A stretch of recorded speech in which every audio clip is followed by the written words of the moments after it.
மகரம் ராசி அன்பர்களே, 2026வது வருடம் புத்தாண்டு நல்வாழ்த்துக்கள். ஜனவரி மாத நற்பலன்கள். நான் உங்கள் பள்ளிக்கரணை சித்தர் ஜோதிடர். மகர ராசி அன்பர்களே, உங்கள் ராசிக்கு சகாயஸ்தானத்திலே சனி பகவான் அமர்ந்திருக்கிறார். உங்கள் ராசிக்கு 3வது வீட்டிலே அமர்ந்திருக்கிறார். உங்கள் ராசிக்கு 8வது வீட்டிலே கேது பகவான் அமர்ந்திருக்கிறார். உங்கள் ராசிக்கு 6லே குரு பகவான் அமர்ந்திருக்கிறார்.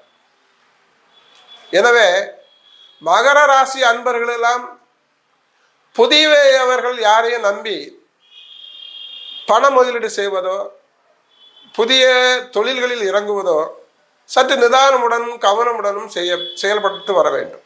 அதுபோல் பிறருக்கு யாருக்கும் ஜாமீன் கையெழுத்து இந்த வருடத்திலே போட வேண்டாம்.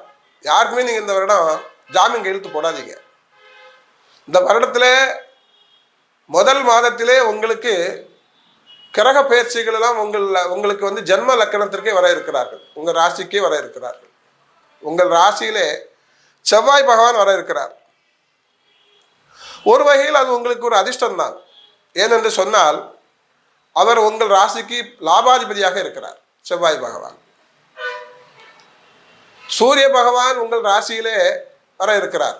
ஜனவரி மாதம் 15ஆம் தேதிக்கு மேல், அதாவது 13, 14, 15 இந்த தேதிகளில் வர இருக்கிறார்கள்.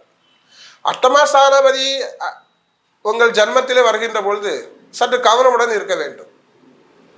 அதுபோல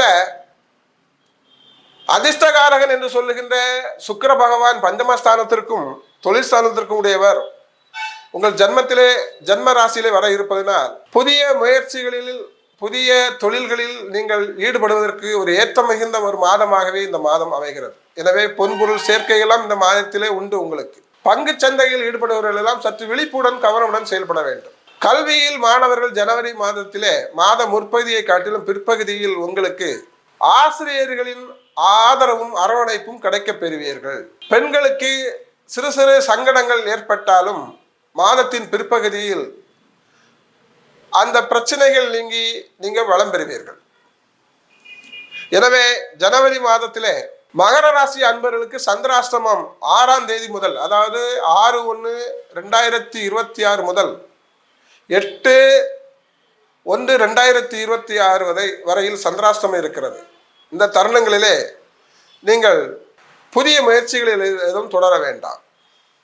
இந்த மாதத்திலே அபிராமி அம்மனை நீங்கள் வழிபட்டு வந்தால் உங்களுக்கு ஒரு ஏற்றமிகு மாதமாகவே இந்த மாதம் அமைகிறது என்று சொன்னால் மிகையல்ல.